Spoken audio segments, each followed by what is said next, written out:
Right, this Husqvarna 445 was brought in by a customer because it started on fire. And I've already fixed a lot of it, but I'm going to show you today how to change the oiler, because this is actually something that I had never had a chance to do before. I've just never run into one that was bad. And in the case of this one, we had to put a new cover on here and a new clutch, because what had happened was the old clutch had worn out to the point that it was kind of constantly engaged. The inside of the clutch was opening up and hitting the bell housing. And he put it down and he wanted to run it out of gas for the year, so he put his chainsaw brake, the chain brake on, so that the chain wouldn't be constantly spinning while it was sitting there. And that made the clutch overheat, and it actually started the side of the saw on fire. So I'll start by removing the cover, which is just a half inch nut.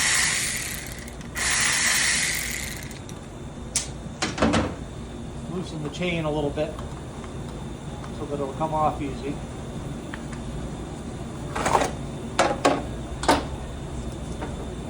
So now this all comes apart.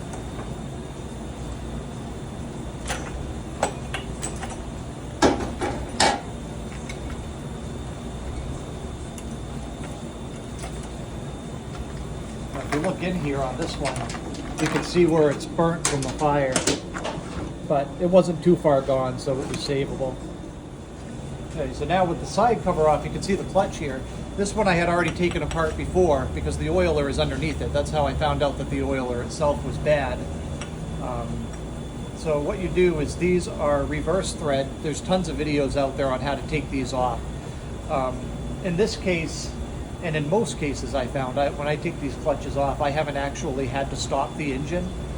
But there are videos out there that will show you how to take the spark plug out and put a little bit of pull rope down the spark plug hole to stop the piston from going up and down. And that makes it so that you can get kind of more leverage on this clutch when you go to take it off. So we have to turn this to the right to take it off, since it's reverse thread. It's got these little notches right here where you can put a screwdriver. I believe there is a special tool for this, but I've never used one, and I've never known anyone who's ever had to use one. Most of the time you just do it with a screwdriver, and if you kind of hit this hard enough, it'll start spinning off. There it goes. Sometimes they're that easy, sometimes they're not, but either way, the majority of the time I haven't had to actually stop the motor or stop up the cylinder to take these off. Whoops, I'm losing pieces.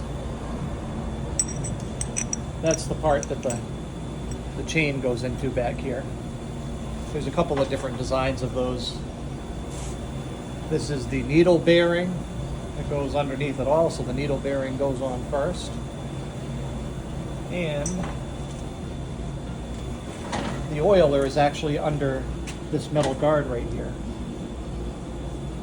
So they take out this one screw, and you'll see where it is.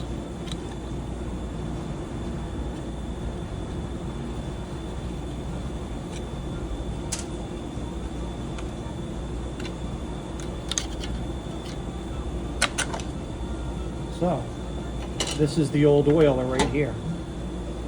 And there's actually supposed to be, you can see there's a spring right here, which is what, when this turns, it turns this little gear here and splashes the oil out.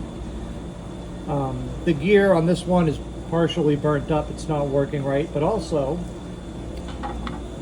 this piece right here is supposed to be in there, but the old one has melted away. Like, you can see the spring in there, but the plastic bit has melted. So we have to replace that. Now this just pulls right out, and this slides out. The new kit that I got actually comes with the base as well as this, but I don't really need this part. The old one, there's nothing wrong with it.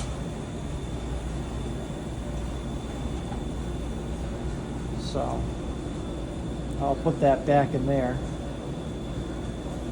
And I'm going to pause the video for just a minute while I get the rest of this straightened out, because I have to do some cleaning to get the burnt plastic out of it.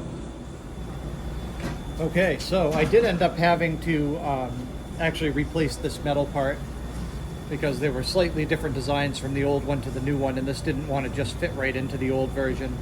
So in any case, it's very easy. All you do is pop it out and slide it back in. And that's pretty much all there is to it. So we'll put that back in here, just like we found it.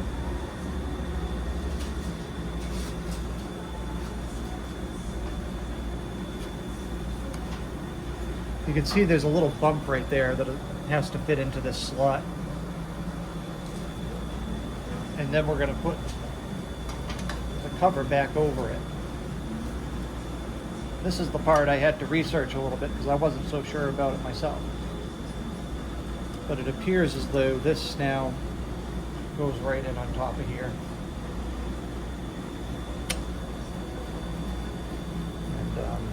And you kind of have to screw it down a little bit because it fits into that little worm gear of the part that we just replaced. Pause. Okay, now I'm just going to put the clutch assembly back together. Everything looks like it's fitting well now. So I just put the needle bearings back on. Now I'll put this back part of the clutch on. Like I said, yours may look different. There's a couple different designs that they sell for these saws. I'll put that back on. Now, when we put the clutch back, you want to make sure that the writing is forward. And we're going to screw it on to the left because it is reverse thread. So don't forget that, otherwise you'll waste a lot of your time. So this, we're going to screw on basically as tight as I can by hand. It'll actually tighten itself up as the chainsaw runs. So,